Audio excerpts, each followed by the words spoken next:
This is Kevin Conroy, the voice of Batman, and you're watching Comix Asylum.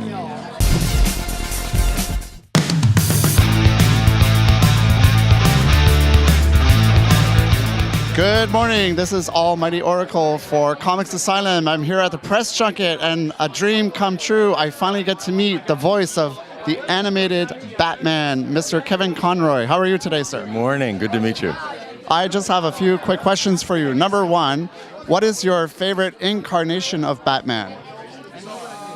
I think my first love is the one I'm most devoted to, and that is Batman, the animated series from '92. Because it was Bruce Timm, Paul Dini, Alan Burnett, Andrea Romano casting it, Mark Hamill, myself, the cast. Everything about that show I thought was so beautiful. The artwork, the full symphony score.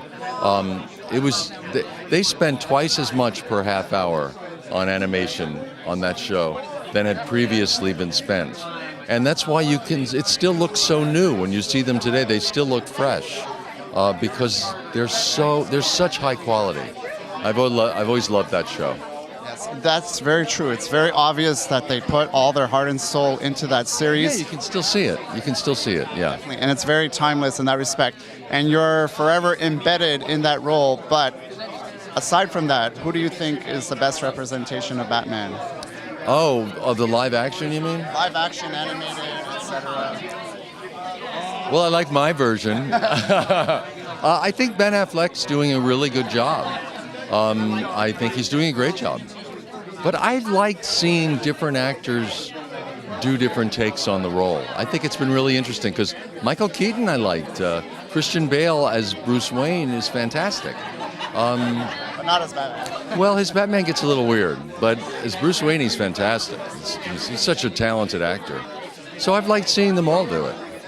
Very true. I like that answer. What are your upcoming projects? Aside from Justice League Action, I believe? Yeah, Justice League Action is the next one that is coming out this season. And we've got about 50 episodes already done. So we've been doing it for over a year and a half. And I think the audience is really going to enjoy it. It's got a great cast. When does that premiere? Because I'm definitely looking forward to that. I'm not sure exactly when, but it's this season. But I don't have a date. Yes, I'll definitely be watching anyways because I love all the DC characters. Yeah. And of course, again, you're always going to be known as Batman until the end of time. But what were you doing beforehand? Before Batman? Yes. Oh, well, I was a theater actor in New York. I did Broadway. I did Death Trap up here at the Royal Alex with Brian Bedford. I did the national tour. I did a lot of theater and a lot of television. I had Tour of Duty was a series I had on about Vietnam. I did sitcoms. I did a lot of work in LA. So between New York and LA, I was very busy. But as you get older, you really this business is very brutal on actors as they get older. And to have a voice career that you can segue into is like a gift. Is such a gift. So I feel very fortunate. Are you required just to do once a week then for voice? Well, it depends it's whenever the scripts are ready.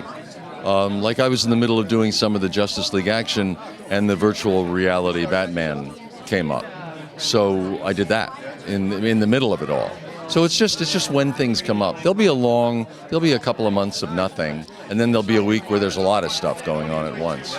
So you cannot predict it at all because the writers just take their own time. How long is a typical recording session? 2 hours. They record actually pretty quickly because Warner Brothers likes to get all the actors in the studio together. So it's like recording a radio play. And the nice thing is you get the interaction with the other actors, which really does affect your performance. And that's why they like to use a lot of stage actors. Because stage actors, it's like doing a radio play. It's like doing a play. And so you interact, and it affects you. So I really like doing that. The hardest thing to do are the games, the Arkham games, because those have to be recorded alone because of the way they're physically constructed. Depending on how the game's played, they can go in a million different directions. So you're recording, in Arkham Knight, I recorded 37,000 lines of dialogue. 37,000. It's like recording War and Peace. It took 2 years to build. And you're in the studio alone for 8 hours a day, just doing line after line after line after line after line after line. I'm telling you, by the end of the day, you just want to pull your hair out. You just lose it. And by the end of a week of that, you almost forget how to speak English. You're like, the words just aren't coming out anymore. So that's really hard to do. And to keep the character alive and to give it emotion and, all that other stuff that you need to act well, it's really hard. But then when you see the results, like Arkham Knight, I'm so proud of, because I think it's an amazing game, and I'm really proud of my performance. But I remember how hard it was to put it together. Well, that's not really even a game because the storytelling is so sophisticated, and you voiced all 3 Arkham games, correct? Yeah. Excellent. And whether you're recording alone or with the others, I'm sure you have to emote as much as possible. Therefore... Oh, yeah, but you don't get the input from the other people. It's so much easier when someone's giving you energy to act with them. But if you have to imagine them and keep it alive, it's very hard. Acting in a vacuum is really hard. I imagine it must be really bizarre.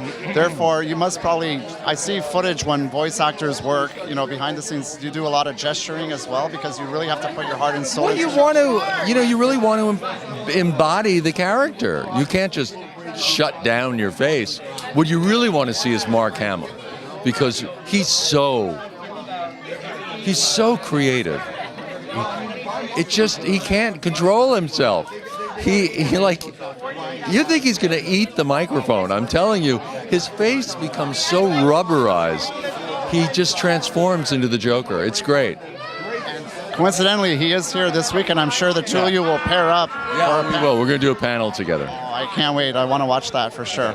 Well, thank you so much for your time. I really appreciate it. Sure. It was wonderful talking to you. Good luck.